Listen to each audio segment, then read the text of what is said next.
ایک اور پہلو ہے سیدنا علی رضی اللہ تعالیٰ عنہ کی شخصیت کا کہ آپ نبی کریم علیہ الصلوۃ والسلام کے داماد ہیں اور سب سے محبوب بیٹی کے شوہر ہیں۔ ایک تو بطور شوہر آپ کا جو کردار ہے اور حضرت فاطمہ کے ساتھ جو آپ کا تعلق و نسبت ہے، اس حوالے سے بھی ہم چاہیں گے۔ پھر انہوں نے جو حسنین کریمین کی جو تربیت کی ہے، میں چاہوں گا کہ اس پہلو پر آپ ذرا روشنی ڈالیے۔ دیکھیں، حضرت علی رضی اللہ تعالیٰ عنہ کو نبی کریم صلی اللہ علیہ وسلم کا داماد ہونے کا شرف حاصل ہوا، لیکن آپ ان کے گھر کے فرد تو پہلے سے تھے۔ جی بالکل ٹھیک ہے۔ اور پھر آپ داماد بن گئے، پھر ان سے جو بچے ہوئے ہیں حضرت حسن اور حضرت حسین، ان کے نام بھی نبی کریم صلی اللہ علیہ وسلم نے رکھا۔ حضرت حسنین کریمین کے ساتھ جو نبی پاک صلی اللہ علیہ وسلم کا پھر تعلق ہوا، اسی وجہ سے کہ یہ گھرانہ ایک ہی تھا۔ ٹھیک ہے۔ اور حضرت علی رضی اللہ تعالیٰ عنہ اگرچہ شادی کے بعد جو ہے وہ الگ شفٹ ہو گئے تھے اور الگ ان کا گھر تھا، لیکن نبی کریم صلی اللہ علیہ وسلم کے ساتھ تعلق جو ہے وہ اس میں کوئی کمی نہیں آئی۔ اور پھر جو آپ کے صاحبزادے تھے دونوں حسنین کریمین، ان کے ساتھ جو نبی پاک صلی اللہ علیہ وسلم کا تعلق تھا، اس کا نتیجہ یہ ہوا کہ اس کی تربیت میں اگرچہ حضرت علی رضی اللہ عنہ کا کردار ہے، خود نبی پاک صلی اللہ علیہ وسلم کو ان کی تربیت میں بڑا حصہ ہے۔ بالکل صحیح۔ اچھا، اس کی وجہ سے، ان دونوں بچوں کی وجہ سے، یعنی حسن اور حسین رضی اللہ تعالیٰ عنہ، ان کی وجہ سے جو مسائل بچپن کے حوالے سے اور بچپن کی عمر کے حوالے سے جتنے مسائل ہیں وہ سارے انہی کی وجہ سے، بہت ساری بات، یعنی امت کو بچپنے کے مسائل اور بچوں کے مسائل ان دونوں کی وجہ سے پتہ چلے۔ اور جو کچھ بھی ہے، آپ ایون جو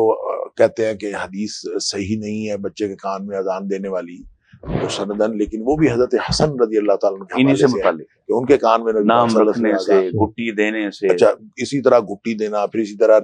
نام رکھنا، اسی طرح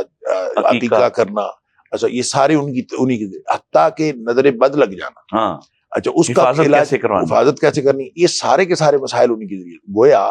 ایک طرف جو ہے وہ ان دونوں بچوں کی جو تربیت ہے اس میں علی مرتضیٰ رضی اللہ تعالیٰ عنہ کردار، اس سے فاطمہ رضی اللہ تعالیٰ کردار، نبی اکرم صلی اللہ علیہ وسلم کردار، دوسری طرف سے وہ بچے اتنے قیمتی ہیں کہ ان کی وجہ سے امت کی تربیت ہو رہی ہے، اور پوری امت نے جتنے مسائل اخذ کیے ہیں وہ ان دونوں بچوں کی وجہ سے ہیں۔ اس لیے یہ دونوں بچے، ان کے بارے میں پھر جو ان کے اپنے فضائل ہیں وہ الگ ہیں، نبی کریم صلی اللہ علیہ وسلم نے جتنے فضائل بتایا، اب اندازہ کریں وہ جمعہ جس جمعے کے اندر صحابہ کرام کہتے ہیں کہ ہم ہلتے نہیں تھے اور یوں ہم بیٹھے ہوتے تھے جیسے ہمارے سروں کے اوپر کوئی پرندے رکھے ہوئے ہیں اور ہم ہلے تو وہ اڑ جائیں گے۔ اس قدر انہماک سے کرنے والا ایک عمل ہے، اور اس عمل میں نبی پاک صلی اللہ علیہ وسلم جس نے کسی دوسرے سے کہا خاموشی اختیار کرو تو اس نے بھی غلطی کی، اس کو بھی یہ نہیں کرنا چاہیے، یعنی یہ بھی نہیں کہنا کسی کو کہ خاموش رہو، تو سب اپنی اپنی جگہ خاموش رہے، یعنی اس قدر انہماک والا جو عمل ہے اس میں بھی جب حسنین کریمین آئے ہیں تو نبی پاک صلی اللہ علیہ وسلم ممبر سے نیچے اتر آئے۔ سبحان اللہ، سبحان اللہ۔ اب یہ اندازہ کریں یہ استثناء کس وجہ سے حاصل ہوا، اور یہ الگ بات ہے کہ اس میں جو بچوں کی جو ہے وہ تربیت کا جو پہلو ہے،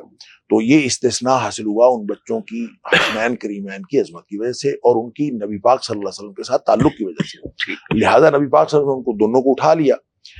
اس کا مطلب یہ ہے کہ ایک تو نماز ہو، جمعہ ہو، کوئی بھی معاملہ ہو، سجدے لمبے ہو جاتے تھے نبی پاک صلی اللہ علیہ وسلم کے اوپر، کوئی بچہ بیٹھ جاتا ہے تو وہ سجدہ لمبا ہو جاتا ہے، نبی پاک صلی اللہ علیہ وسلم اس قدر رعایت کرتے ہیں، ایک نواسی کا بھی ذکر ملتا ہے۔ اچھا، اسی لیے یہ جو پورا